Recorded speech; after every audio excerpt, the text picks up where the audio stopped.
You know, niggas gotta get their priorities together. Got their mind on the wrong things, spending their money in the wrong way. Trapaholics, real trap shit. Say you need that car with the rims and a trunk, just like Jim. It's more than life. Yeah. I'm telling you. Talk to him. Say you need that LV bag with the belt and the hat. That's all you got though. It's more than life. Yeah. Talk to him. Real. Say you wanna turn up at the club, like some bottles, impress them girls. It's more than life. Fucking everybody. Yeah. Damn, son, where'd you find this? Good evening, everyone, and who dat, and welcome to Saints and Appetizers podcast. And today I'm going to be talking about these Madden ratings that are slowly trickling out, and kind of give my opinion and feel about them. And honestly, I haven't really played the Madden on console since really this version right here, the version that had Drew Brees donned on the cover, the Madden 11 version. Really the only like Madden type game that I play. I actually play the Madden mobile type version of the game, and I guess with Madden on the consoles, the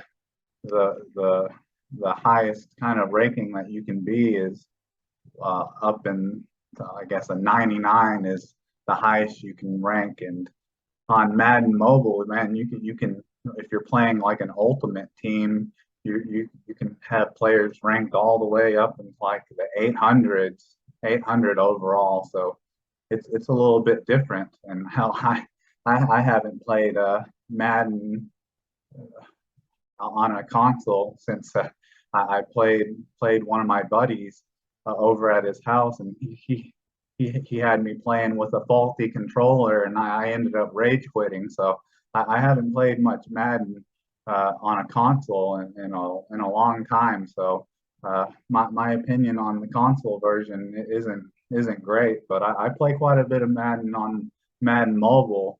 And so I have a little bit of opinion, but when it comes to these scores that are just 0 to 99, my opinions may differ a little.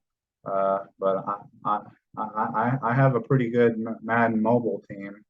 But let me just start here with the tight ends, because we don't have a very good tight end. So I'll just start with like the top 10s and see where I can dig from there.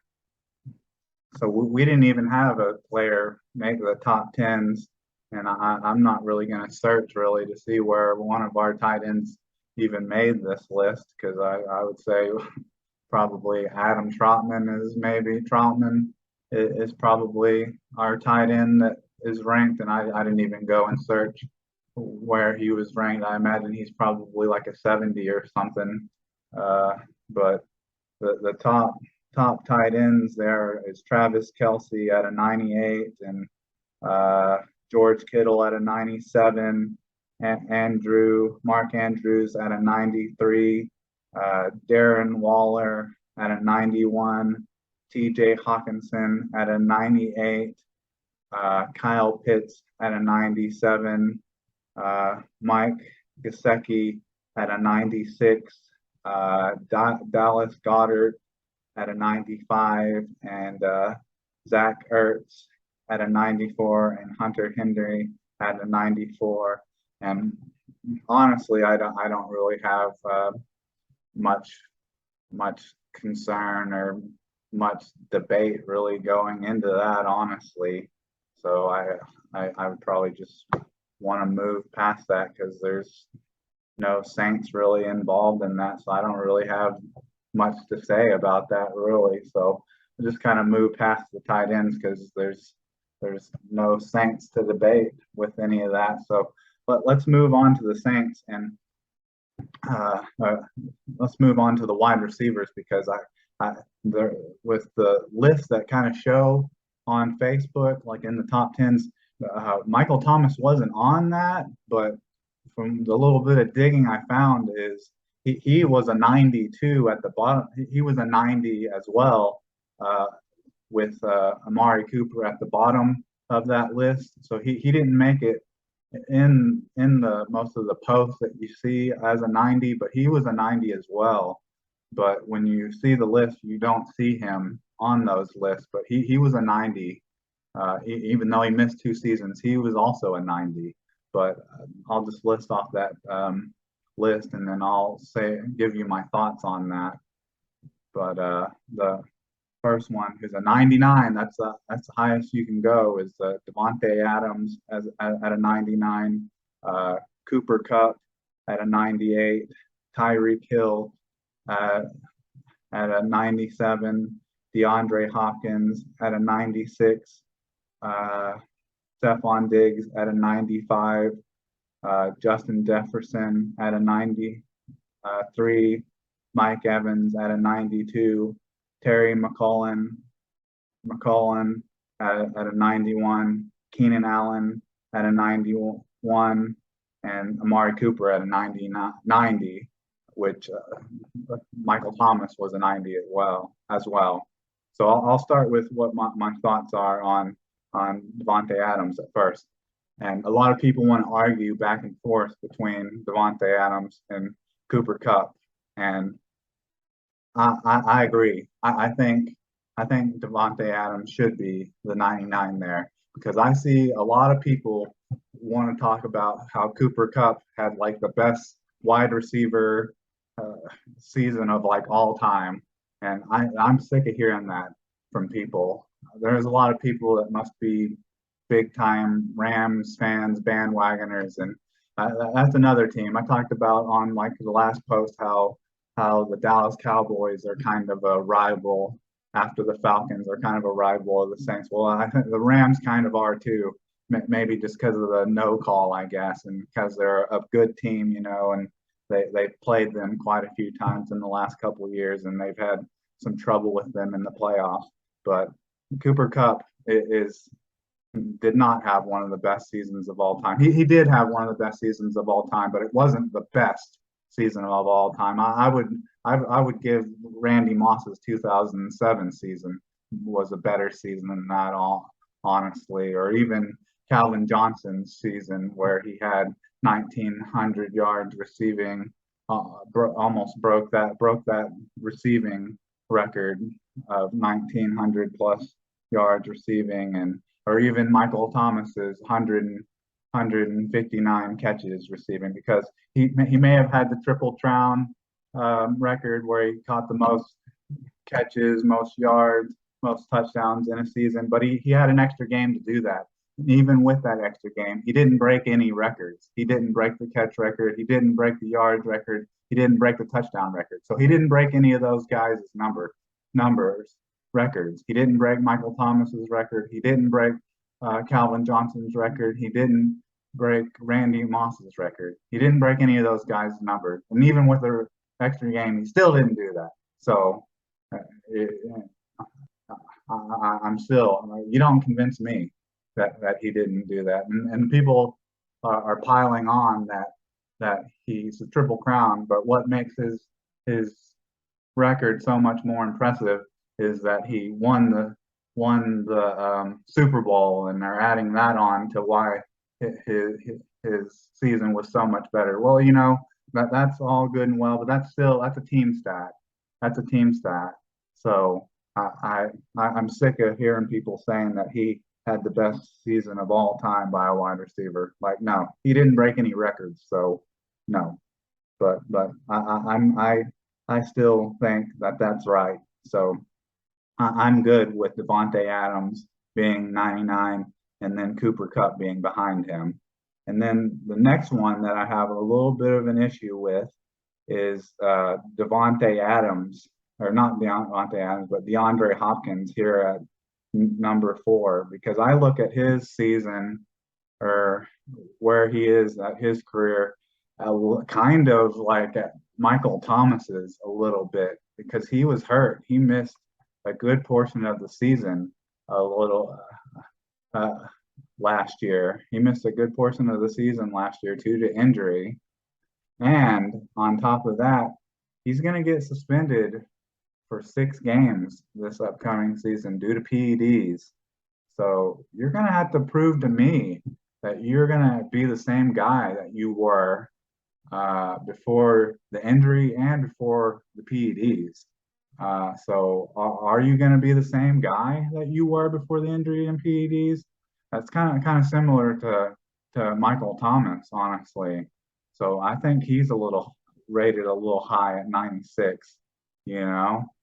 So I think he should be rated like a 90 as well, down there like at Mari Cooper and Michael Thomas.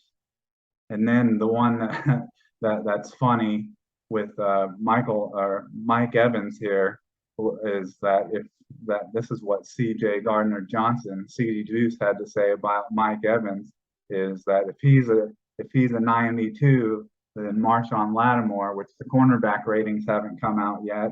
Maybe by the time I post this, they'll probably come out. But C.D. Juice said if Mike Evans is a 92, then Marshawn Lattimore should be a 99, which I thought that's pretty funny. But I think that's probably a reasonable rating for Mike Evans. I think that's a good rating.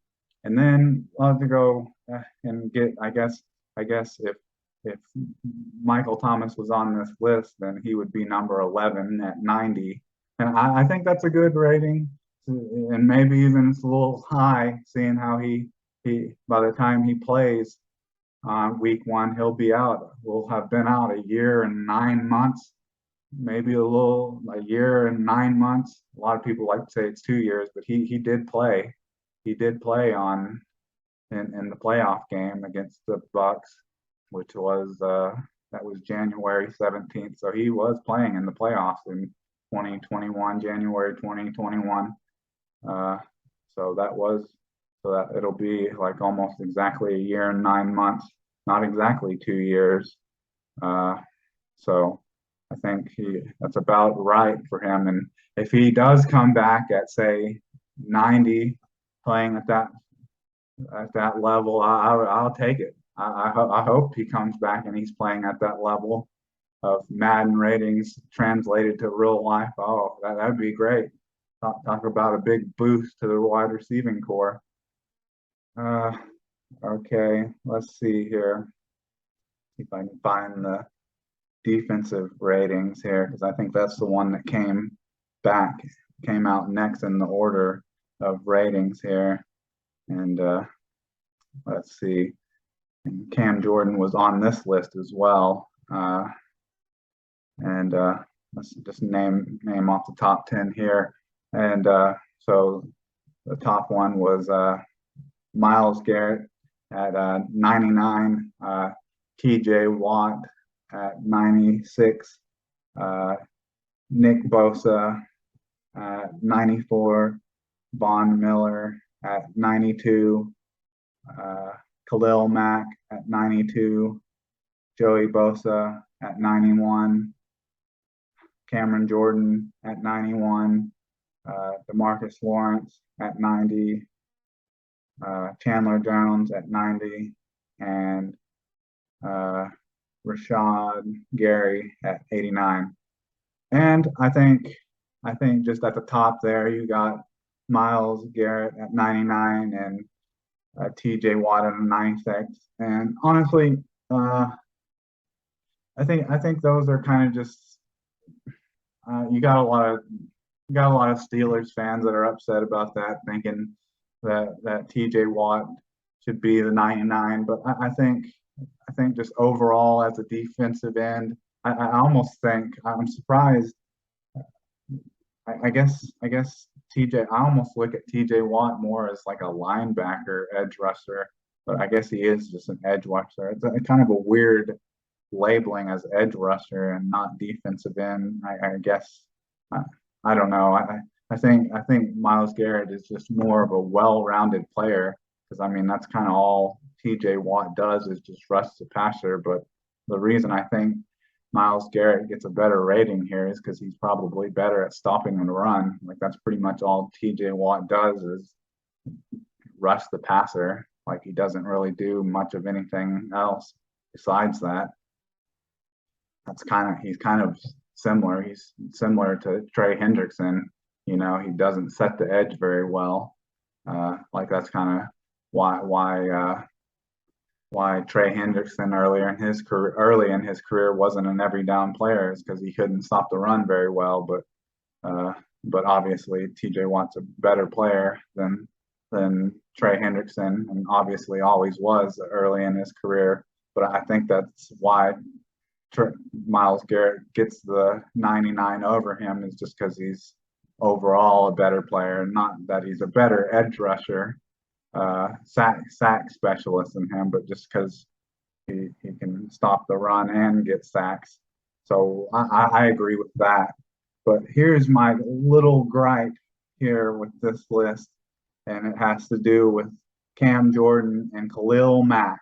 And this has always been my gripe with these two players because one of my best friends was a Raiders fan, or is a Raiders fan, and I've always kind of watched their careers back and forth, and he's always thought that Khalil Mack was better than Cam Jordan, and I've always thought like no, he's not, and Khalil Mack, he's won a Defensive Player of the Year, and honestly, Khalil Mack has not been good the last couple of years, and he only really had the one good season when he first got traded to the Bears. He was not good last year, and really, he hasn't gotten. It's been a while since he's gotten double-digit sacks, and if they got him on here as an edge rusher, it's not as if they have him as an edge rusher and a defensive lineman.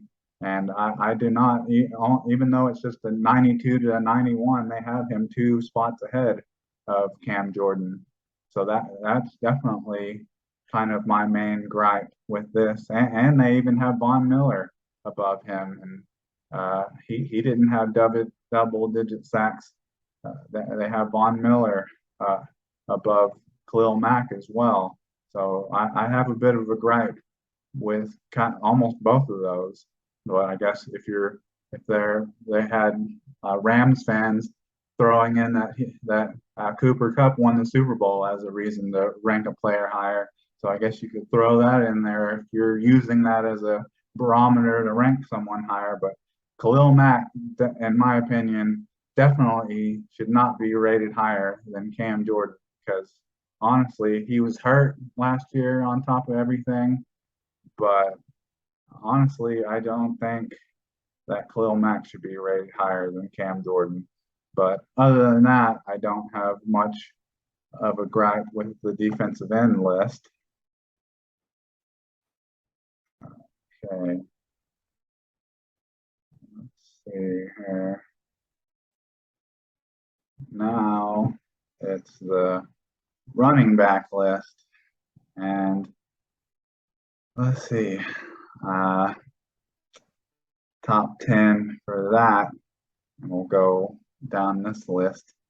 At number 1, we have Derrick Henry at 97, Nick Chubb at 96, and this number 3, it's just ridiculous. I can't even believe I'm saying this.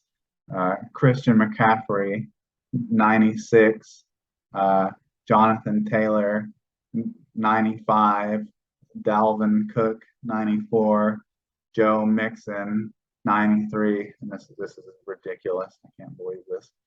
Alvin Kamara all the way down here at 90, Aaron Jones, 89, Austin Eckler, 88, and Ezekiel at 80.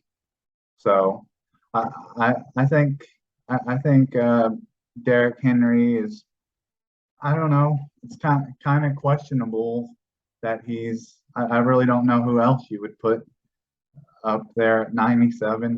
He was injured last year, but even after he got injured, he still led the league in rushing for a little while. But I mean, the up and comer, I would have still maybe I would, after a running back is the leading rusher in the league for so long, and after a running back has like 2,000 yards rushing and has like the best year of their career, a lot of times they fall off, and it's possible after he has that injury and looks like a world beater, kind of like Todd Gurley. They're sometimes never the same. And could Derrick Henry, after having such a good season like that, end up having Todd Gurley syndrome? Possible. Honestly, with Jonathan Taylor all the way down there at the 4 spot, I probably would have put Jonathan Taylor at number 1, seeing how he led the league in rushing and had like a ridiculous 5.5 yards a carry. I would have picked Jonathan Taylor over him, and maybe put Derrick Henry at 2 or maybe even 3. But the one that drives me nuts on this list is Christian McCaffrey at 3. I just don't know how you could put him at 3, but put Michael Thomas all the way down at 11, because they're basically the same. They're basically dealing with the same kind of injury history, barely having played in the last 2 years. And you're trying to tell me, even with their injury history, that he's the 3rd best running back in the game right now? I'm not buying it, because maybe it's not all to his own fault, all on him, because if you watch those first 3 games of last year, he got literally ran into the ground. If you got any time, go watch those highlights, because they won all 3 of those games, and even when all 3 of those games were in hand late in the 4th quarter, Matt Rule or whoever their offensive coordinator, they were still handing them the ball. Talk about time management or just not time management, but trying to preserve your players. They did none of that to try to protect him, even knowing his injury history. They just kept feeding him the ball. Are they not aware that he has an injury history? And they just kept feeding it to him and feeding it to him. And that's just, that was just malpractice, that they kept feeding him the ball. And of course, it ended up biting them in the butt, because a play about midway through that game, that 3rd game, he pulled up lame in the hamstring, and that pretty much haunted him for the rest of the season. And yeah, and with that, I can't that doesn't set well with me, that he's going to be rated that high on this list. And I know Alvin Kamara, for the most part, missed a lot of games too. He missed 4 or 5 games last year as well, and he was playing behind a extremely banged up offensive line last year as well, and didn't have a great per carry average himself. Was only like 3.7, 3.8 yards per carry himself, but still, he was on pace to rush for 1,000 yards for the 2nd time in his career. The year before last, if he wouldn't have missed a game due to COVID protocol issues, he would have rushed for 1,000 yards the year before last. And if he wouldn't have missed several games last year, he would have rushed for 1,000 yards the 2nd time, because he was averaging like 70 plus yards a game. But man, every time he was getting handed the ball, he was just running into a brick wall. But he didn't have a great year last year, but still, I would have put him the 4 or the 3 spot behind Jonathan Taylor or Nick Chubb or Dalvin Cook, or maybe even Joe Mixon. Joe Mixon had an underrated season. Honestly, he was great towards the end of the season and even the playoffs. So I out of all these lists, that may be the running back rating list, maybe the one I have the biggest gripe about. That this list drives me crazy that Christian McCaffrey's rated so high on this list. All right, let's see here. Move on to linebacker, if I can find this list here.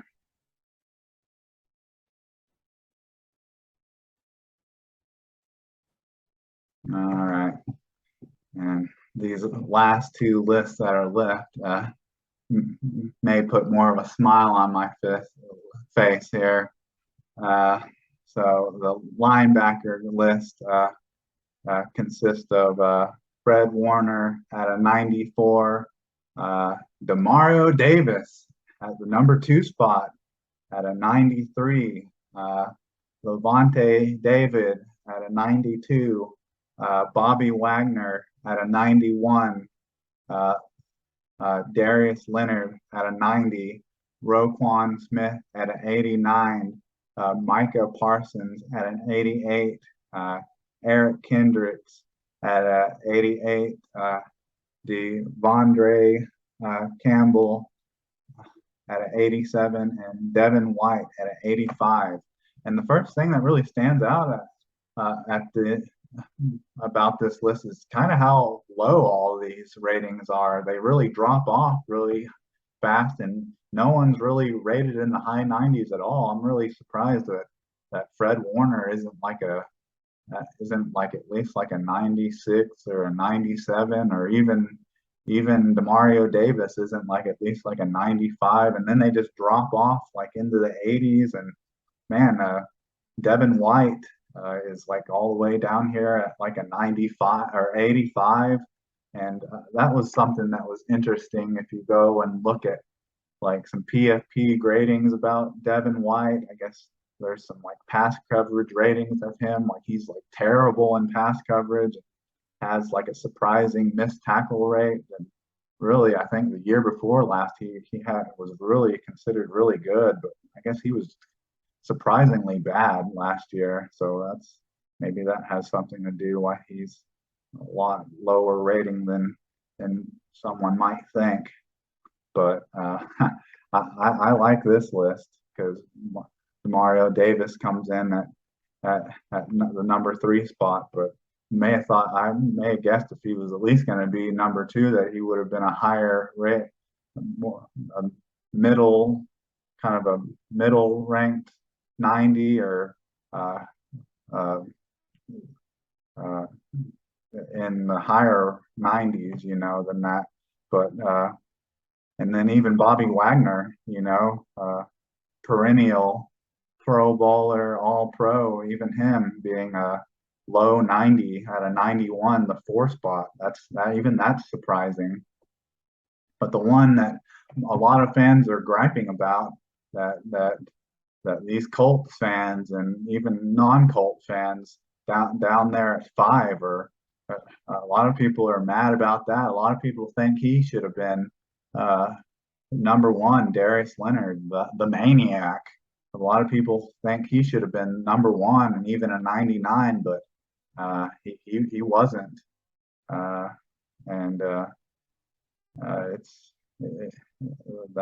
That's one a lot of people are upset about, and a lot of people mentioning how he was injured and still even had a great season regardless of his injuries. But no, I'm sorry, but nobody cares about you have an injury. At least that's me. That's me. I don't care that you had an injury and that's why you didn't play up to your level, because there's a lot of people that had injuries and that's why you didn't play up to the level that you could have, because everybody has injuries, and some of them you just don't know about. And hell, he may come into this season and be injured again, and you can't use that excuse every year. But I like this list with Mario Davis at #1 because a lot of times during the season he doesn't get the respect he deserves because he's never been voted to a Pro Bowl. He gets the All-Pro votes and the All-Pro, second team All-Pro, but he doesn't get an outright Pro Bowl vote because he doesn't get the respect from other fans. He gets it from his peers, but not the fans. So I like that list. All right, finally we get to the final list that's been released already, and this one is the most surprising to me, but I like it the most. And at #1, and I'm really surprised by this, Tyron Matthews at #1 at 94 rating overall. And then Derwin James, a 93, Buda Baker, 92, Kevin Byard, 92, Micah Hyde, #1, 91, Justin Simmons, 91, Jesse Bates, 93, Justin Poyer, 90, Harrison Smith, 90, and Jamal Adams, 90.